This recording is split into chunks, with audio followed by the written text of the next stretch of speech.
Hello, it's Janet Beckers here from Wonderful Web Women, and I'm here in the pool at the Palazzo Resort in Las Vegas, and I can't quite believe it really. I'm kind of pinching myself because it's only been 2 years since I launched Wonderful Web Women, and it's been an incredible week. I'm traveling here with 3 of my favorite girlfriends, very clever entrepreneurial women, and I'm over here for work and play, which my business has brought me here for and is paying all the way for me.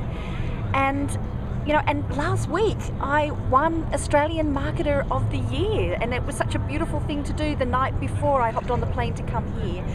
And I've been reflecting on just some things that I want to be able to share with you from my experience from just the last few days. It's got me thinking, because I'm in Vegas, and in Vegas there are people downstairs in the casino, and they're lining up around roulette tables and blackjack tables and all of those sorts of things. And it reminded me a lot what we do as entrepreneurs, in that quite often you'll see people who will be hanging around the one table and they'll be watching the cards and getting a feel for, this is the lucky one, and invest time in that, thinking, right, this is the one that is going to work for me. And then they'll glance across the room and they'll see some action happening on another table. So even though they've invested all this time getting to know one table, they'll duck over to that one because that's going to be the lucky one, and they'll stay there for a while, and then they duck up to another. But so they don't actually get to play because they're too busy sort of sussing out what's going to be the best thing to do.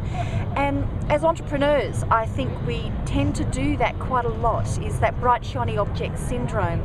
And I think one of the reasons why Wonderful Web Women has grown so much and so become such a strong business in the last 2 years is, the more successful you become, the more opportunities that are presented to you. And I've had to use an amazing amount of discipline to say no to a lot of opportunities and stay with what it is that I'm doing. And and I think, and that's very difficult for us as entrepreneurs, because the big thing you've got to learn is, until you start playing the game, you can't win.